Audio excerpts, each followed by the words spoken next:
Barry, how would you like to learn this trick?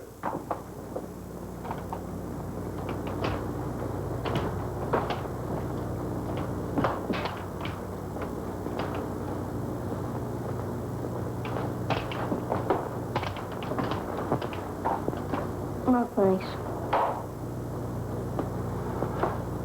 Alibi, we've got work to do.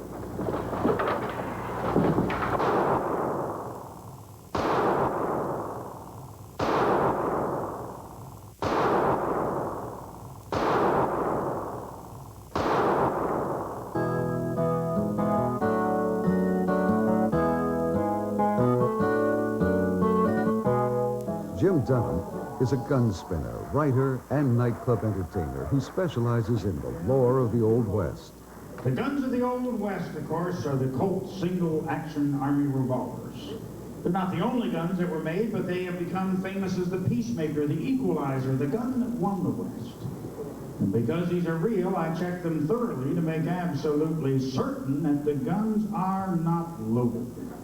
These are the guns, of course, were called the Equalizer because some people said God created man and Colonel Colt made them equal. Single action meant you couldn't fire these guns by pulling the trigger. In order to make them work, you had to reach up with your thumb, cock the hammer till it locked, then pull the trigger for every single shot. Sam Colt was not a cowboy. Sam Colt was a sailor. He was riding on a ship one day, and he noticed that the ship's steering wheel could turn freely and yet lock into place whenever he wanted it to. And he took a block of wood, and he carved holes in the block of wood. And when he arrived in England in 1836, he patented the first revolving cylinder. When he got back to the United States, he started to manufacture a firearm that would spin freely like a ship's wheel. And yet lock into place whenever you wanted to. Up until that time, if you wanted to shoot a gun, you had to fire one time, and then you had to reload. And so you took your gun, and you took your powder horn, and you poured gunpowder down the front end. You took a lead ball, and you put it in on top, and you took a stick, and you shoved it down till it was firmly seated, and you lifted it up, and you put a cap on the back, and you cocked the hammer, and you went... Then you took your gunpowder, and you poured it down the front end, and you took a lead ball, and you put it in on top, and then you took a stick, and you shoved it down until it was firmly seated, then you lifted it up and you put a cap on the back and you cocked the hammer and you went...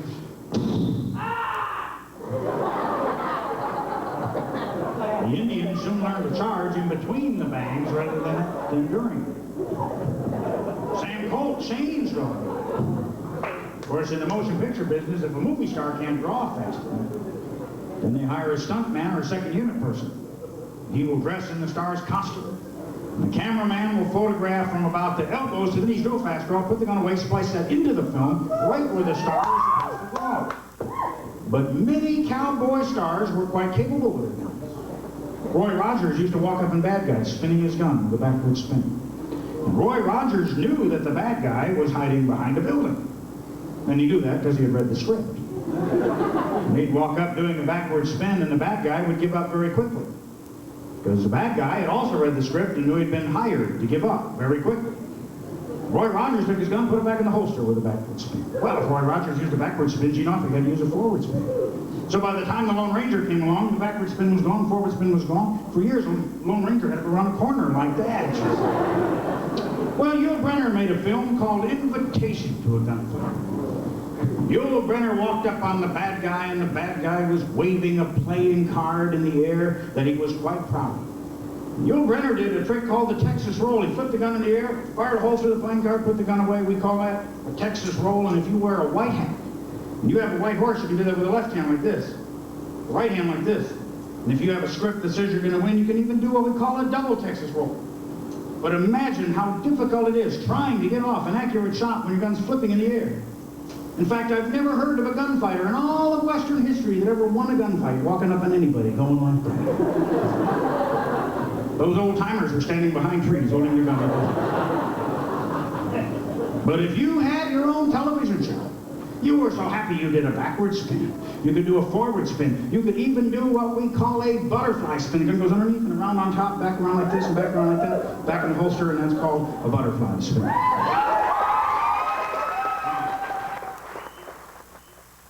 Bob James, another fancy gunplay artist, takes a more serious look at gun handling techniques of the Old West. Okay, in the movie Josie Wales, Clint Eastwood did a reputed gun trick called the road agent spin, where he stuck the butt up the bad guy, and as he reached for the gun, he rolled his gun, stopped him, and fired him, just like that. Proper way to do that shot is to lay the gun flat in the hand, so the man can see that your trigger finger is not in the trigger. You roll them over, fire them, like that. You can also do that by going over the top with them, fire them. Laying this way, you can bring them underneath. Another gun trick was called the border shift. That's where a man carried two guns, but he only wanted to fire out of his strong hand, which was his right hand. The idea was to shoot the right-hand gun till it was empty, do a border shift, and continue a steady stream of fire. It's done like this.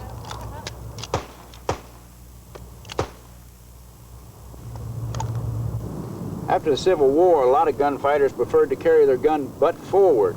It wasn't the fastest way to draw the gun, but there was some unique tricks that could be done with it. First off, I'm going to knock the gun out of the holster with my right hand, cocking it and firing it as I draw. Another way is to do the same draw, only to fan the gun like this. You can also drop over the gun here and fan the gun. Now, across the barroom table is also advantageous to shoot it upside down like that. You can also pinch cock it here and roll it and fire it. 5 ways to draw and fire the gun. In the 1950s, they came out with the adult western. And there was Shane and High Noon and Have Gun Will Travel. Rawhide and Sugarfoot and Bronco Lane and Colt 45 and Trackdown, Bonanza, Big Valley, The Virginian. But the classic was Gunsmoke. Gunsmoke was on television over 20 years, one of the longest playing television shows of all time. Did you ever notice in 20 years that Matt Dillon never changed his shirt once? I mean, for 20 years he wore the same pink shirt, the same brown leather vest, the same khaki pants, the same gray hat. For 20 years he never changed clothes. Maybe that's why he and Kitty never got together. I don't know. But Gunsmoke would begin with Matt Dillon walking down the streets of Dodge City. Matt Dillon is a fictional character, so it was James Arnaz, the actor. And it wasn't Dodge City, it was CBS Studios in Los Angeles. And the man at the end of the street dressed in black was not a bad guy. That man was Arvo Ojala. Arvo was the fast draw expert for CBS and Republic and Warner Brothers and most of those early television shows. And Arvo's not a very tall man. He's about 5 feet 5 inches tall. James Arnaz is 6 feet 7 inches tall. And if you can remember the beginning of Gunsmoke, remember James Arnaz stood at the end of the street with his feet wide apart and he pulled his hat down like that and he went. And I've always wondered how a man 6'7" can hit a man 5'5", shooting straight up in the air. Well, it's the opening scene of Gunsmoke, the original black and white. I was eating my lunch one day, and the producer came over and grabbed a hold of me and he said, "Come with me." I said, "Well, I'm not finished my lunch yet." So he persuaded me to come out there, and he said, "Stand in the street." And Jim Arnaz came out, and they said, "Well, I want you two to draw against each other, and we'll film it." So I stepped out in the street, and I drew, and I beat him so bad that Jim says, "Slow down a little bit." So I did it again. I still beat him, but they said, "Print it." I went back to chewing my sandwich, and I found out they use it for an opening. They offered me $100 for the thing. I said, "What's it for?" He said, "Oh, a little thing we want to do it." So I said, "No, I'll wait." And I saw it on the screen, and I took it to Screen Actor Guild, and they got me a contract. So I ran for quite a few years. Bought me a Cadillac or two. The drawing instructor for Hollywood Western artist, Arvo's scrapbook is testimony to his trigonometry. Well, I worked on Colt 45 and Laramie and Maverick and Lancer series, Bonanza, Earp. Well, Paul Newman, the first one is left-handed gun for Warner Brothers. And also another picture I worked with Paul Newman was Butch Cassidy and Sundance Kid, and Robert Redford, Natalie Wood, and I worked with her for The Burning Hills. I also worked with Tab Hunter on the same show. And there's Mara Blanchard for Destry, and Lorraine Day for her own show that she did. And I got a chance to stand by Marilyn Monroe on River No Return. Wow. And showed her a few things about a rifle. And I also worked with War Wagon, with Kirk Douglas, the left-handed and right-handed, Scott Glenn for Silverado, and of course I worked with Kevin Costner. I really had to teach him for the 2 guns, because he never had a pair of guns on his life. And they were ready for me to do the inserts for him. I said, let him do it himself. He's doing a great job. 2 pair of guns ready to give them to Kevin Costner, just in case you have a problem. There's Kevin Kline, there's the director over here, the camera. Gary Cooper used to come over here, and Glenn Ford. There's Gary Cooper from the Hanging Tree, and Maria Michelle, and the Governor of Washington, Albert Rossellini, and myself. There's my good friend, Glenn Ford. Worked many a film with him. Here's the Duke, the king of all.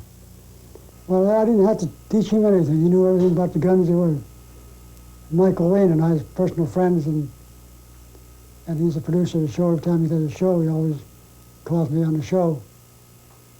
And the Duke, he knew what he was doing all the time. He was a born Westerner. Yeah, the film Three Amigos, that was a fun picture to work with Chevy Chase, Steve Martin, and Martin Short. I was a laugh all the time I was there. John Landis was a real good guy to work with. He always listened to what they're doing. And this is from Back to the Future 3, with Michael J. Fox. I built this special little holster for him to use. And here's Sammy Davis Jr. He's one of the fastest for the 6 gun in Hollywood. And here's my good friend Roy Rogers and Trigger. There's my personal friend Audie Murphy. I owe a lot to him. I was out shooting at the rifle range one day, and I was picking off my targets pretty well, and a young fellow standing beside me to watch me and introduced himself to me, Audie Murphy. So we got friendship ever since then, and he got me in the industry, and I started working as a technical advisor and technical director in the movies. Here's one of my favorite weapons, a .45 single-action Colt. It's got a special bent hammer to the side and slightly tilted upward, so it makes a faster draw. When you go in your holster, you come back, you start cocking there, and your thumb slips off the hammer, and it comes out level, and your finger goes in the trigger guard and fires, and it's balanced.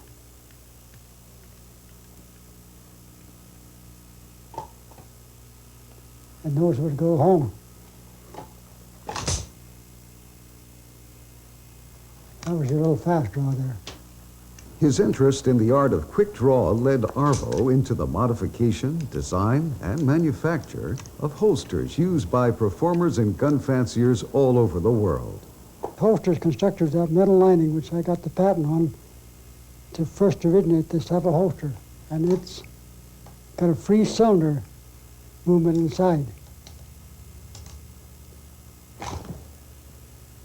So you can cock it and fire it easily.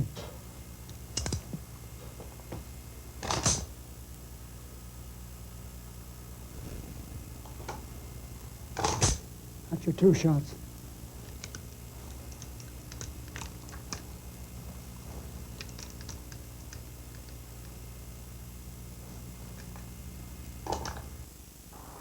Eric Ojala shows the manufacture of one of his father's holsters. He starts by gluing the patented metal insert between 2 layers of leather.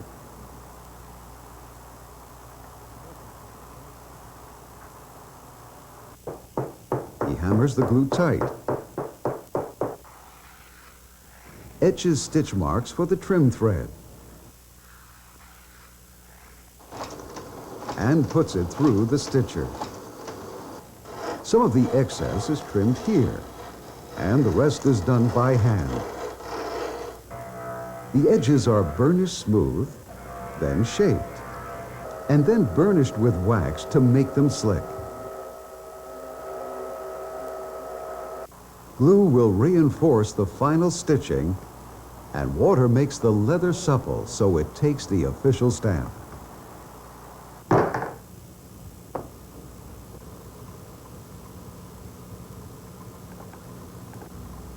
The entire assembly is bent over in preparation for sewing.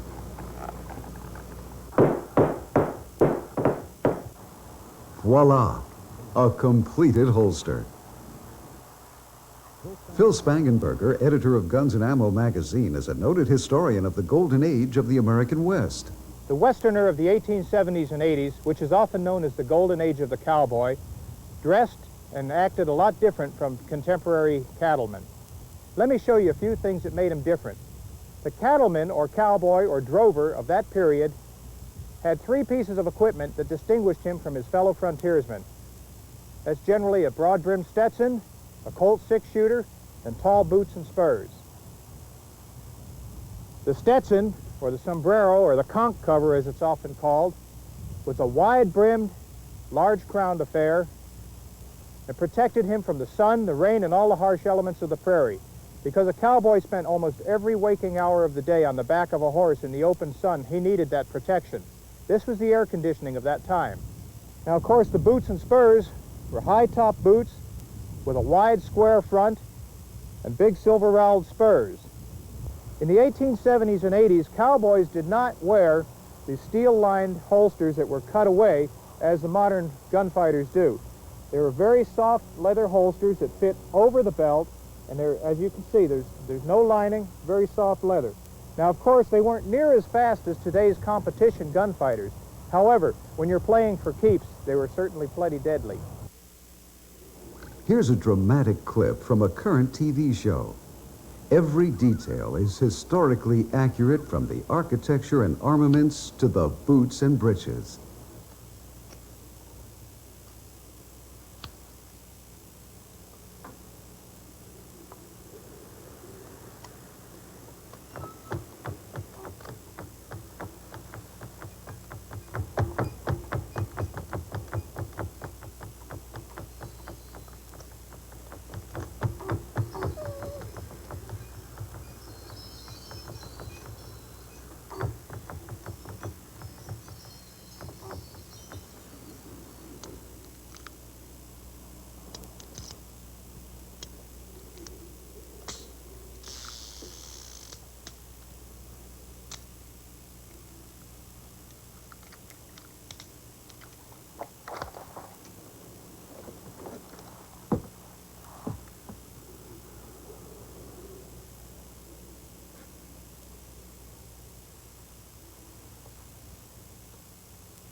Still got a chance to walk away from this.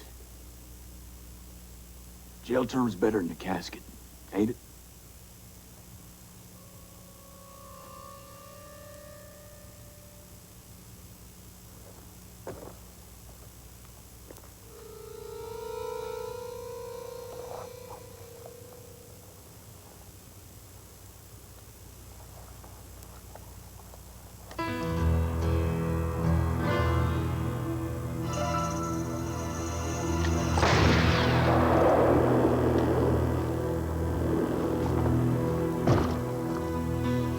Alex Green, seen lying here, wrote that piece.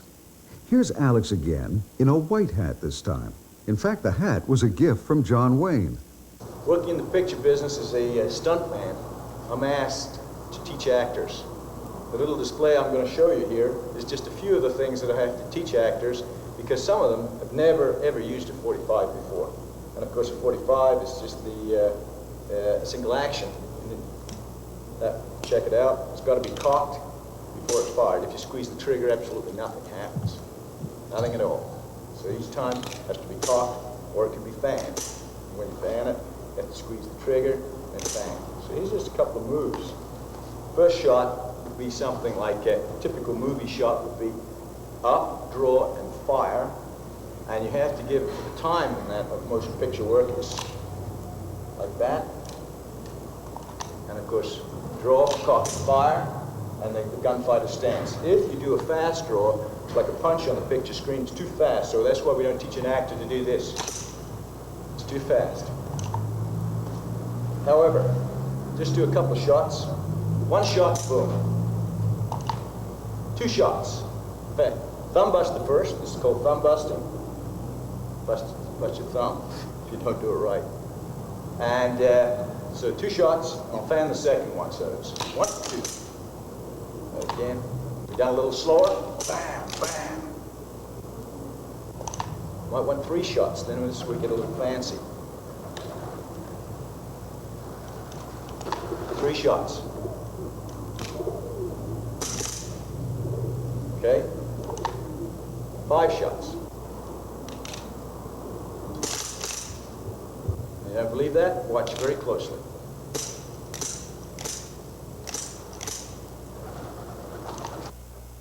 You know, they say that a good teacher leaves his pupils knowing more than he taught them. I guess I've done a pretty good job of teaching others how to draw. It seems that most movies and TV shows I appear in nowadays have been relying on the ground. It shows like Gunsmoke started a craze called fast draw. And fast draw clubs sprouted up all over the country, and they held contests to see who was the fastest draw in the world. And if you wanted to win a fast draw contest, you didn't bring your gun high in the air. You fired the gun right at the holster. You snapped the gun, fired the holster. Let's find the contest. But imagine if you were in the old West, chasing somebody around the room, firing from the... Stan Sweet is a world-class fast draw champ. He held the title 2 years in a row and is the oldest individual ever to have done so. Anyhow, I'm in a sport called fast draw. We do not draw pictures, and we do not shoot real bullets at each other like those dummies did back in the Old West. We do something like this. Now, I'll spin it back in. Okay, ready? Set. The holsters we wear nowadays are not made out of this plain leather. These things are lined with steel. Never mind the front part. This is stainless steel. Here, not that part, but inside the holster. That's steel. 18 gauge. Lines the boot, shank, on up to the hip. Why? It keeps the gun in one position all the time when you walk, so you know where it is. Not like those sloppy flop models you see on TV, those guys. He's a gunslinger, you can tell. Got his gun clear down here on his knee. Have you seen that? Way down here. And when he walks, his gun goes back and forth with his leg. In the old days, if your leg was back there, so was your gun, buddy. Time to draw, second place in the Old West wasn't too good. Now I'll show it to you again. I'll slow down a little bit. Let you see this. This is thumbing. I'll thumb it. Throw it back, bring it out here and fire. Bring out the fire. Sorry. See. All right, now, just give you an idea. Let's just look at the powder there. It's safety powder. You notice how safe it is, too. Okay. Anyhow, that is the slow. I did it the slow way so that you could watch my hand move. Now, I'm going to go the fast way. Fast way is what's called a twist. You got this twist gun? Yeah. Okay, this is it. Okay, now, this is the twist gun. Twist is like this, see? We learned this from a great scientist by the name of Chubby Checker. You've heard of Chubby. Chubby taught us instead of reaching a gun out like that and bringing it out here and firing, it takes an hour and a half, that you grab the gun here and twist your wrist and your hip at the same time. Pow!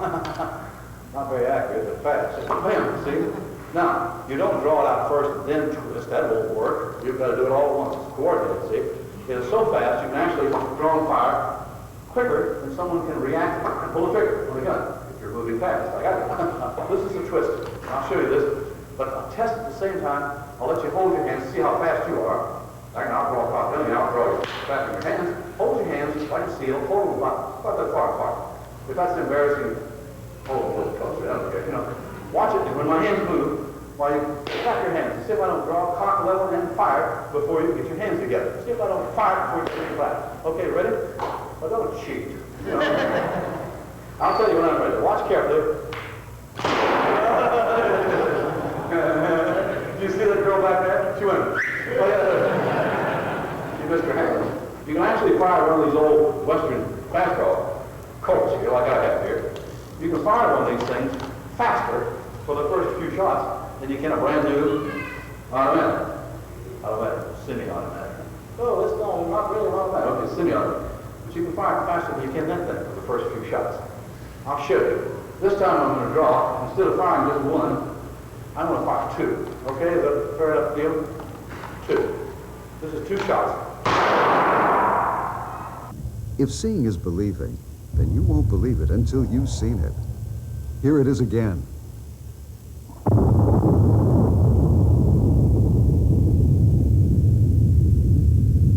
I use baby powder. Nobody uses oil. But I use it so my hand will slide across these guns really easy.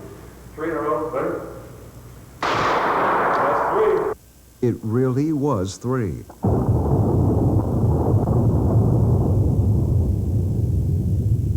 Once in a while, some clown will give himself a real gun and go up on the side of the hill or out in the desert somewhere, and he'll do a little fast draw. You know, if you're not lucky, that's where he'll go, not home, okay? He'll do it with live ammo, you know, and this is bad news for both of them. It'll be in the paper, you know, it's a fast draw jerk, shoots self in leg, you know. That's what it is. That's what they ought to say, but they don't, you know. But it's not one of our guys, it's not one of us, it's normally some maverick who doesn't belong to the crowd. Gets himself a real gun, and gets himself real bullets. I like them real ones, they're heavy on the end. And he loads her up, see, puts the stand up there with a little Mickey Mouse holster. You know, I got a real cheap down Disneyland. I swear it is. His friend said, be careful, Bert, you may hurt yourself. What does this clown say? Oh, you don't have to worry about me, I can take care of myself. That's exactly what he does. He draws, cocks and fires at all the same place right there. There goes my kneecap, look at there. These things will blow holes in your leg or anything else that gets in the way. What do guys that professionals do who shoot live ammo with one of these things fast? They wear a plate. See? This goes in behind the holster. This is called an uh-oh plate. I'm sure you can figure out what they call that. The first thing you say, you know, when you get shot. Or sometimes they call it uh-oh shit plate. Uh-oh, you know. Well, what it does is a thick steel plate goes in behind under the holster in case the guy draws and fires prematurely. That means too soon. The bullet goes through the holster, bing, bounces off and hits some other poor devil. See? Save your leg, though. Okay. Let me show you how the clock works, okay? Back in the Old West, to find out who won the contest, shooting contest, how'd you find out? You look to see who fell over, okay? Or the guy says, I got the blood on me, I must have lost. See, that's kind of a bad way to find out. Nowadays, you don't have to do that. You can shoot blanks or anything else. We've come up with this electronic device like This starter apparatus lights randomly within 2 to 5 seconds of a beep, signaling competitors to draw and shoot. 32. Less than a third of a second. Took me to realize, hey, the light's on. Go on fire. Knows who won? I won that time. Better luck next time, though. Now, that is the slow thumbing way. See? Now, chances are, since it's such a neat move of mine, chances are I won't beat it going the slap top way, if you excuse the expression. You slap it, cock it, pull it out, draw it, and fire. Keep your finger off the trigger. You'll notice the trigger finger is always stiff on this because it takes a little longer if it's stiff to bend it. I don't want to fire it down here, you know. So watch this is slap top right.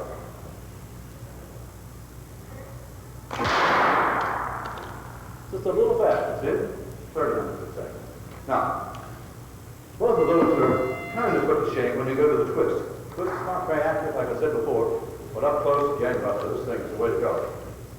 I was not ready. 25, well, that's good enough shot anyhow. I just wasn't set. That's a quarter of a second. Give you an idea how much time is the clock. Normally, I have the record for the fastest shot ever fired with a quarter fast draw. That's 20 hundredths of a second. And some guy came up with a system. He came up with a system of showing people how fast he was by shooting a cup off the back of his hand. Now, you've heard that old trick. And here it is. I'll show you what the old trick used to be. You take the cup. It's a styrofoam cup. The guys took it and put it on top of his hand like this, see? He jerked his hand out from the cup, and as the cup was falling, reached down through cock level and fired 287 times before he hit the cup. He says, hey, I got it, everybody. They're all on bed. Now, it's a tough trick to do. Stan Sweet makes a tough trick even more challenging by shooting the cup off the back of the hand he fans with.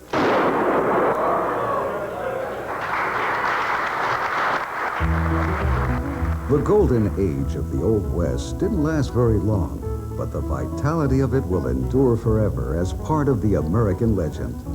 There are probably as many enthusiasts and practitioners of Western arts today as there were in the 1890s, and the traditions of the Wild West show, Miller's 101 Ranch, Buffalo Bill, seen here shooting glass balls out of the sky, and Annie Oakley, are all part of the legacy to which Phil Spangenberger is heir. He shoots balloons instead of glass balls, but the rest of his act is authentic. Of course, Buffalo Bill didn't have to veer off to avoid running into TV cameramen.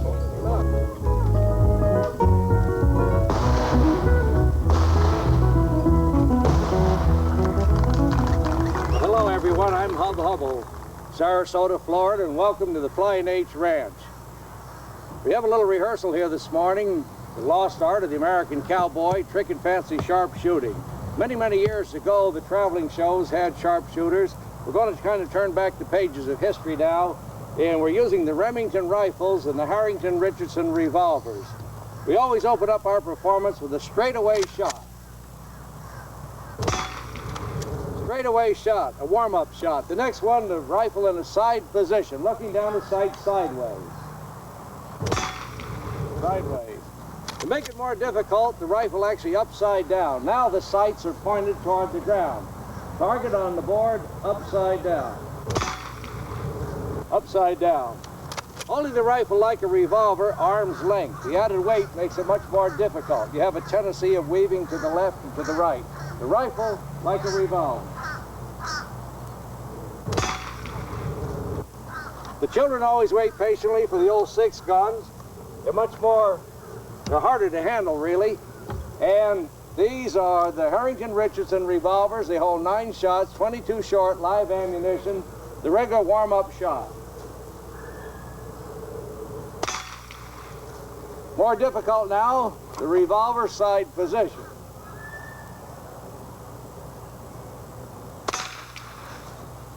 Here's a real tough one upside down, and that means you use 2 hands, right hand and the left hand, upside down. Upside down. They talk about being ambidextrous, using the left or right hand. Cowboys in the motion pictures many years ago always carried the 2 guns, left-handed. Left-handed. To make it more difficult and tricky, the rifle now back to the target with the aid of a mirror, meaning that you look in the mirror, everything in reverse, pick up the rear sight, the front sight, and get the target off the board with the aid of a mirror. A different position now, a 45-degree angle, kneeling position, aid of the mirror, with the mirror. This is what we call a line-up shot. Eunice has 4 balloons on the prop, 1 on the board, lining them up. The bullet going real close to her fingertips, getting all 5 at the same time. Strictly a line-up shot.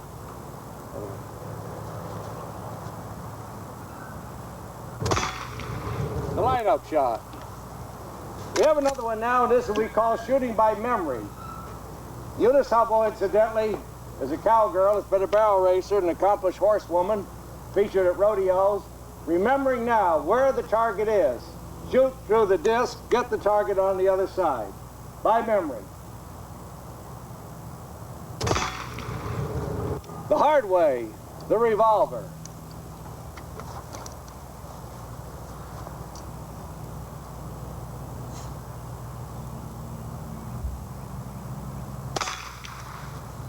With the revolver. 2 at one time. Well, one way you could do it would be have scatter shot in your rifle. We're going to try to do it the hard way.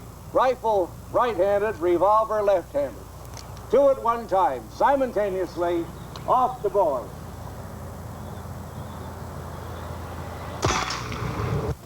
Two at one time. Whirling, twirling motion, and this is a revolving target. Revolutions per minute, they say. I don't know much about that, but it means that it's a rather difficult shot. You take and put a target on this revolving disc. While it's going into that whirling, twirling motion, try to get the target off that disc.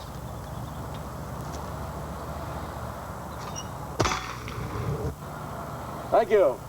Now, we're going to try something altogether different. Eunice has one here.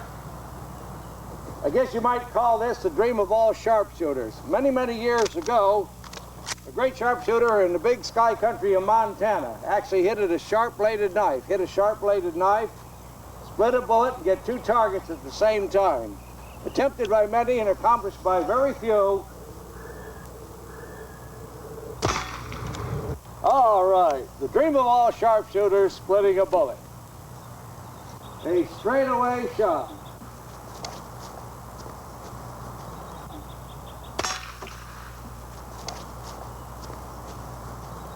Thank you. The shooting Hubbles, thank you. Single-action shooting is the fastest-growing sport in America today. The annual end-of-trail shooting weekend, sponsored by the Single-Action Shooting Society in California, shows what makes the sport so popular.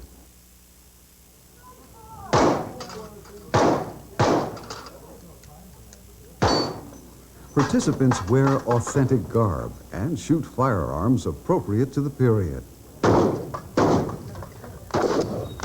Each phase of the competition has its own stage setting and choreographed scenario which must be followed.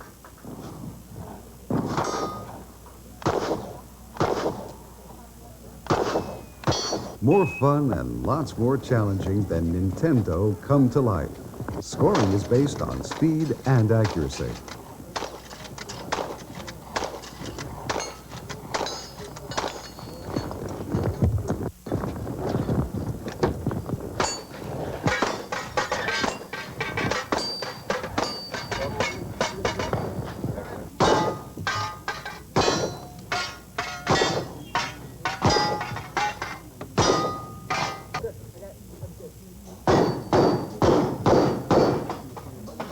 Becky and Bob Mundon are 2 avid participants in the end-of-trail events. Bob Mundon claims the title fastest gun who ever lived, and his performance here with a 6-gun and lever-action rifle is an indication of his speed and accuracy.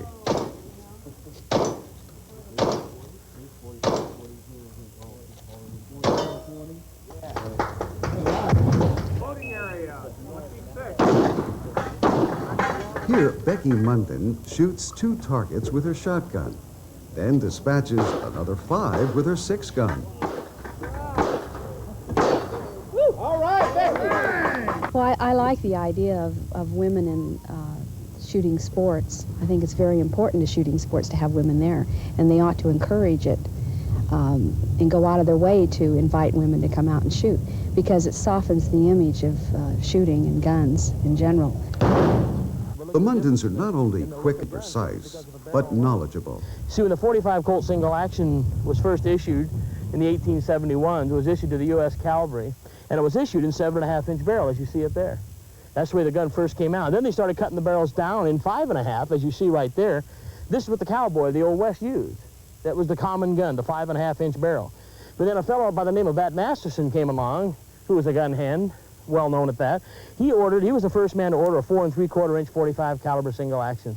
And it really picked up because it was short, it was out of the way, and very quick to put into use and so on, and it became famous because of Bat Masterson, basically speaking. He ordered the first one.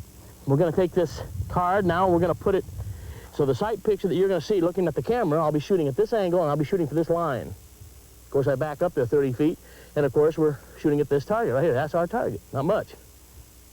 But I think we got enough to pull it off. Let's give it a try. Here we are, we're mounted up. Well, let's give it a try. This is the tough one. Really tough.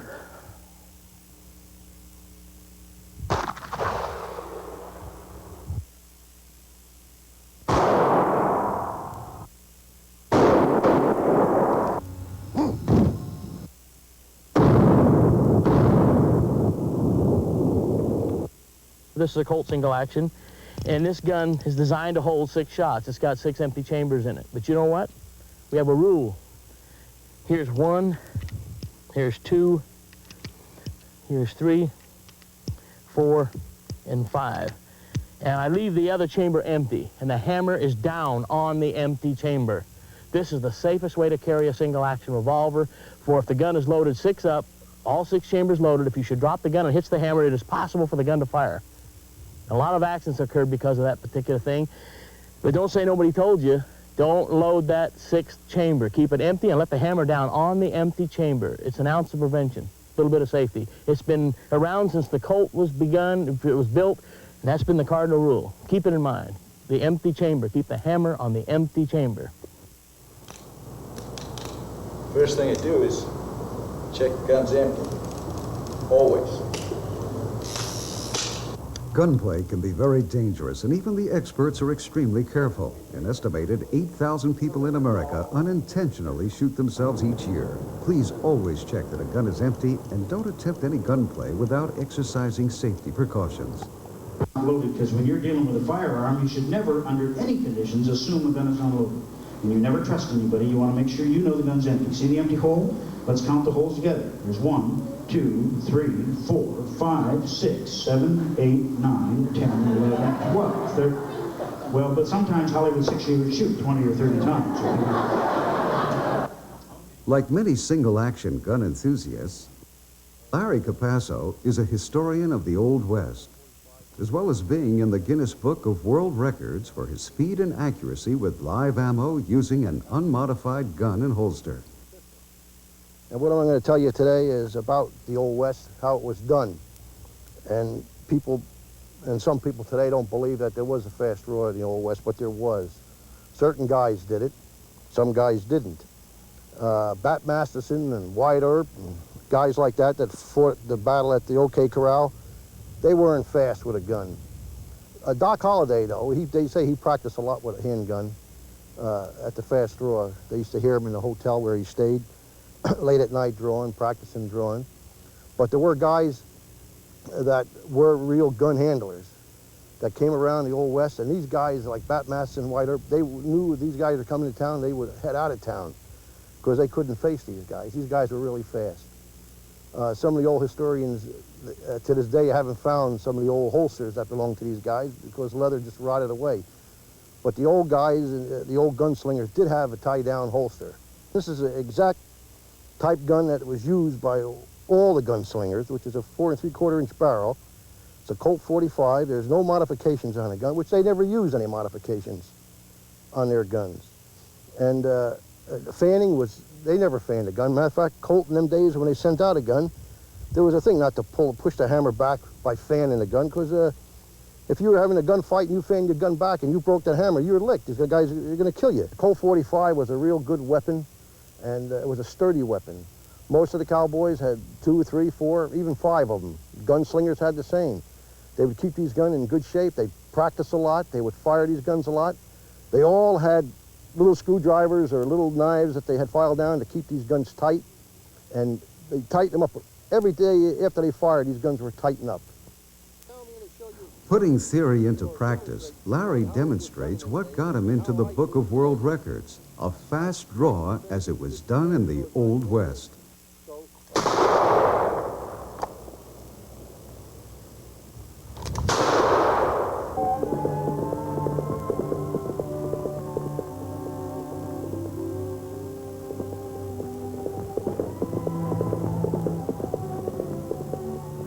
Hello there. Good morning. The way you were riding for a minute, I thought you were a man. I can do most anything a man can. Oh, can you?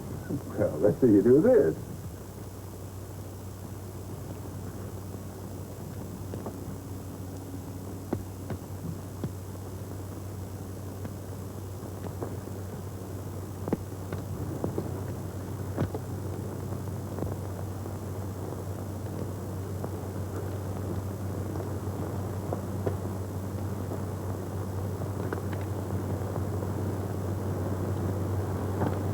Oh, Nevada, teach me that.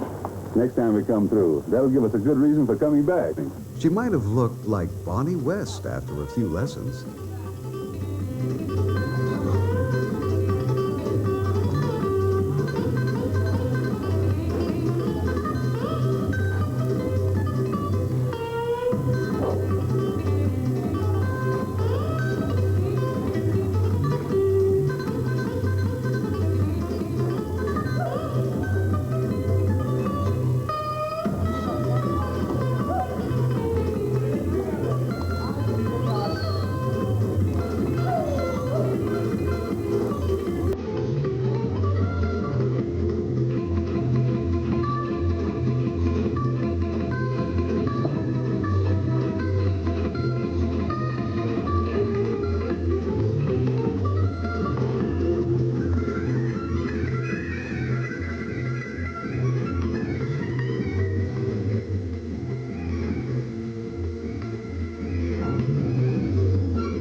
Many familiar Western streets you've seen on the screen were actually located in Corriganville, California.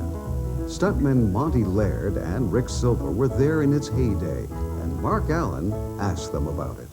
Corriganville was bought by Ray Crass Corrigan in 1932, but he didn't open it until 52. Corriganville was basically the first amusement park in California prior to Knoxbury Farm and Disneyland. And what it was an old Western town. The studios basically built it. And we used it out there to do live shows during the week in the summer months. And on the winter months, we did weekend shows. And in fact, the Lone Ranger cave was on the ranch. I was on the ranch. You know where Tonto finds the Lone Ranger and takes him to the cave? Oh, yeah. Well, the Lone Ranger cave was there. So you not only did shows for the guests who came in on the weekends and during the week, but they actually used it as a film set? 3,500 Western films made out of Corriganville. 3,500. Where Stagecoach was made out there, Horse Soldier, War Wagon, Railroad, Fort Deadwood, Apache. Fort Apache. Rin Tin Tin. Yeah. Rin Tin Tin was, Fort Apache was built. Then there was right Leo there Correa and Duncan Renato and Cisco Kid, that was filmed out there. And both of you worked there? Oh, yeah. Oh, yeah, yeah. Oh, yeah. What were you doing there? What kind of jobs did you do? We were, Ricky and me were basically doing stunts. We were getting shot off of horses. We were getting in fights in the saloon. You know, we were the young bad guys. Staircase fall, you know, and you get up in the balcony and you fall down the stairs, you know. And we used to double everybody. yeah, we double everyone. You know, anybody come out there that didn't want to fall down the stairs, well, they come up to us. We were young, and then we didn't care. You know, pain was nothing. We'd roll down the stairs or get thrown through the barroom window or thrown up against the bar or whatever the case may be. We didn't care. As long as they paid it. As long as they paid it, we didn't care. I was the wrangler at the time. And I got out there and I met Rick. And Rick was doing all this fancy stuff out there, you know, spinning guns and walking around playing Doc Holliday and Wyatt Earp and all this stuff. So I kind of fell in with the group. And I used to go over to Rick's house when you lived out in Inglewood. Oh, yeah. And he used to teach me a few tricks. And I used to start fast drawing, you know, because speed in them days was a thing. You know, who was the fastest drawer in the day, you know. So I used to laugh. We'd go out there. Me and Rick, we started drawing against each other. And I started keeping up with him. And he kept on saying, you keep this up, and you... I might let them do it faster. Yeah, really. But I went out and started doing fast draw competition. And I started winning. I won tons of trophies.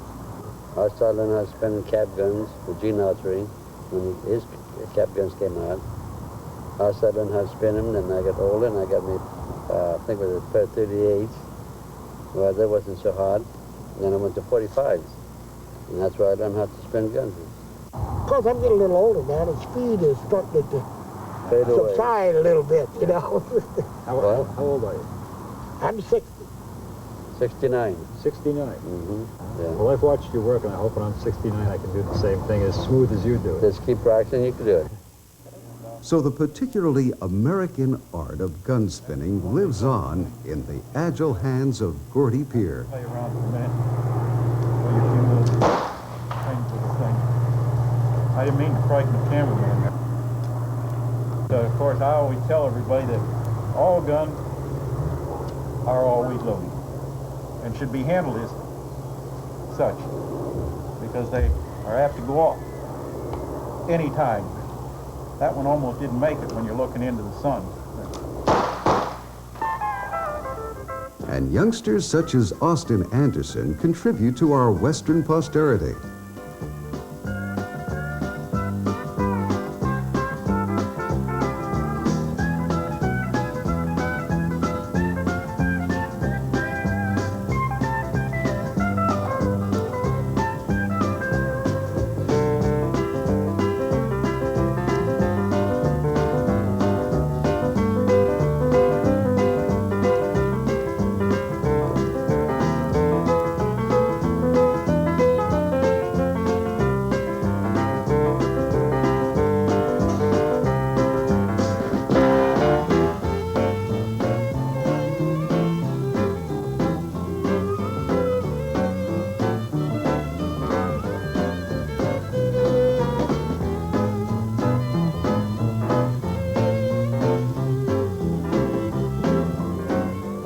ever see me doing a show, very rarely, is a little thing called gun spinning. I don't do it because it isn't part of my show. And I'm not very good at it, actually. But it is something I know how to do. I just don't mess with it. Cock it like that, and so on and so forth. Give it a little throw here, a little underneath there. And you take it and throw it back in the holster like that. Draw it out like that, throw it back in the holster like that. Come underneath the holster, come up, back, and around, like that. And then you take it and face the camera this way, and swing over here, cock and fire that way, and back in the holster. But I don't like to do that kind of stuff, because I'm not really good at it.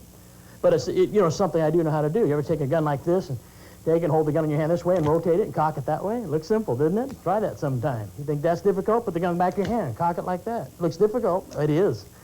But it is something I don't do very often because I'm not very good at it. Okay. Skilled individuals such as Joe Phillips keep the tradition vital and new.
And Mark Allen demonstrates his own unique innovations, twirling, spinning, and juggling.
Speed, precision,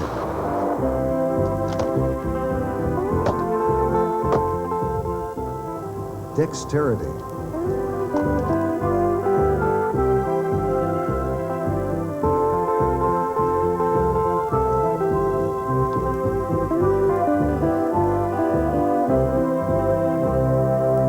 attributes of the American tradition and the art of gunplay.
Mark Allen production.